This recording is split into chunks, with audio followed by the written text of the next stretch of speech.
In another stunner, San Francisco 49ers lost yesterday to the Cardinals.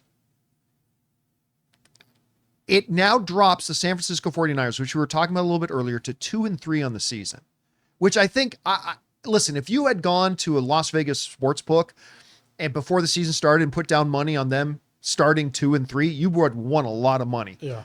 Because I don't think anybody saw that coming. Now, granted, a lot of injuries. We already talked about it. Debo was out. Kittle was out. McCaffrey continues to be out. All that kind of stuff. Still believe they can turn it around. But Christian McCaffrey, they're starting to speak optimistically. They're now saying maybe a week 7 return, or after they have their bye week coming up, maybe he comes back in and all kind of stuff. I just wanted to take a second, because this is kind of my grinding an axe thing. I still am completely beside myself that Christian McCaffrey was not named the NFL MVP last year. I think, like, all due respect to the Josh Adams and Lamar Jacksons and Patrick Mahomes and all the great players, to me, there is no single multifaceted, multi-tooled player in the NFL like Christian McCaffrey. Like, he literally changes the entire dynamic of a game.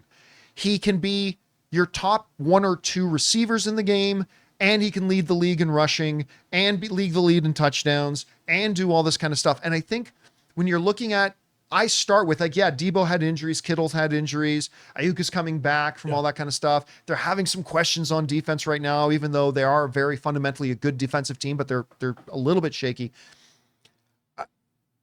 If Christian McCaffrey doesn't come back, I'll say this. You can have Debo back to 100%. You can have Kittle, who I love Kittle, by the way.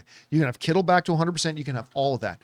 If Christian McCaffrey does not come back, this team is done. Now, you can say their running game has still been pretty effective. Absolutely it has. Mm-hmm. What's the kid's name who ran for over 100 yards the first game? Jordan Mason. Yeah, like ran over 100 yards first game, right? Mm-hmm. They absolutely have a running game even without McCaffrey. But that's not the point. When McCaffrey is on the field, he can literally do anything. He's got Gronkowski kind of blocking ability, even for a little guy. He can run the best routes. You can never take your eyes off him. So I'm going to say this, and how can the San Francisco 49ers win without McCaffrey? I'm going to say no. Like, they'll win some games, obviously. Even if he stays out, they're going to win some games. He's just got too much talent. But if he does not come back, that whole thing I was saying earlier, the 49ers will be fine. They'll turn things around. No, that's off the table, because I just think he's that important to their team. And I remember when they traded for him from the Panthers, I remember getting on social media at the time and saying, this is just unfair. Well, like, they literally got the human cheat code. I was so mad. I'm like, can we get a running back that's worth anything? And then they get the best one. I'm like, okay, great. Yeah. He's just a living cheat code. Yeah. Now, the question is, even if he comes back, how much of the injury is going to hurt him? How is he going to be able to be the McCaffrey we've known? Running backs historically have a short shelf life in the NFL. Yeah. But anyway, so my statement here is, I don't think they can win big. I don't think they can make any kind of a playoff run. I don't think they can do it without him.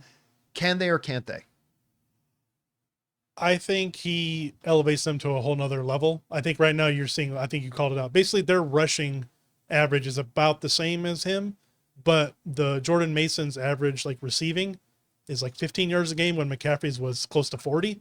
So that's a big difference for first downs and drives to the end zone. Because you know what else it is? When McCaffrey's back there, all of a sudden the backs have to account for the running back too. The guys in the backfield, they've got to account for Christian McCaffrey, which takes more pressure off of Debo. It takes some of the defensive pressure off of Kittle and so on and so forth, because it's a totally different thing. So offensively, I think he elevates them to another level, but right now, I think they're fine. I think their issue is defense.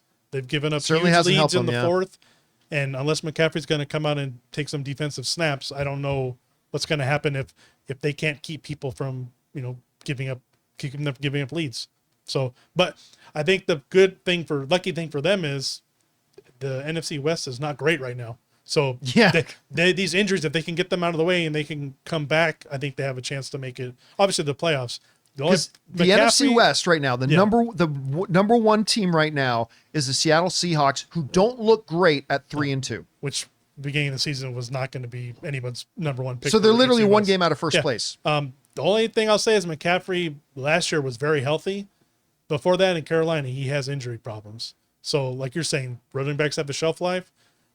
They need to utilize him while they can before he really breaks down. If, double leg Achilles tendonitis, both legs, that's not a good thing to have as a running back. Yeah. So we'll see what kind of, what version of Christian McCaffrey we're going to get when he comes back. All right, guys, question is for you.